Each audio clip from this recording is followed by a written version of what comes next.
Aujourd'hui, c'est la deuxième édition du Labs Day de l'ESME Sudria et qui permet de présenter à la fois en interne mais aussi en externe le résultat du travail des laboratoires de l'école avec une thématique tous les ans. L'année dernière, c'était la robotique. Cette année, c'est les nouvelles technologies au service de la santé. Il y a 4 présentations qui vont se suivre.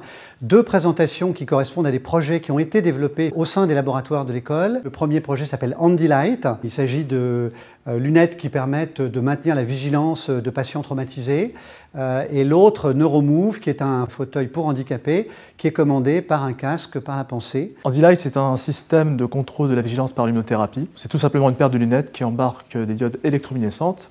Et tout ceci est équipé de capteurs de paramètres physiologiques afin de pouvoir mesurer la rotation de la tête, les battements de paupières, le rythme cardiaque et à partir de ces paramètres, stimuler la vigilance. NeuroMove, c'est le premier fauteuil qui peut être contrôlé par la pensée, c'est-à-dire sans aucun mouvement physique, par les ondes cérébrales, c'est-à-dire le taux de concentration. On va arriver à déplacer le fauteuil, c'est-à-dire jouer sur la vitesse du fauteuil.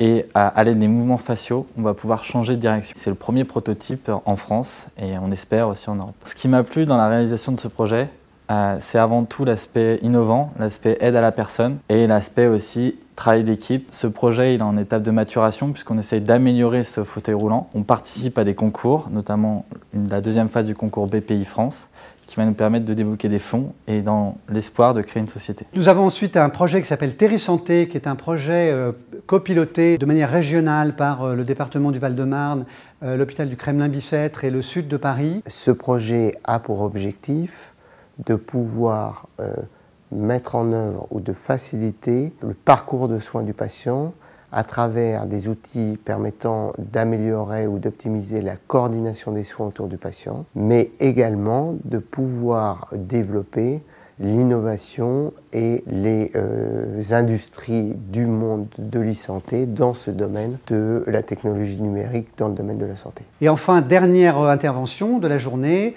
la société Sogeti, qui est un de nos partenaires, on va dire historiques dans le domaine des nouvelles technologies et qui est très impliqué justement dans l'utilisation de ces nouvelles technologies au service du handicap. J'étais avec Béatrice Guy de la mission handicap, donc on a présenté les actions de la mission handicap et on a présenté aussi des projets de recherche et innovation. Énormément de ces projets ont trait à la santé, puisque c'est un des secteurs sur lesquels on travaille beaucoup. La mission handicap, c'est une organisation au sein de la société qui permet de promouvoir et d'embaucher des personnes à handicap, de les conserver à leur poste de travail et de suivre aussi leur évolution au sein de l'entreprise. Une entreprise comme Sogeti recherche justement des personnes ou des entreprises capables de travailler sur ces objets et n'a pas forcément en interne cette compétence. D'où l'intérêt de l'ESME et des étudiants donc, qui travaillent dans ces domaines-là.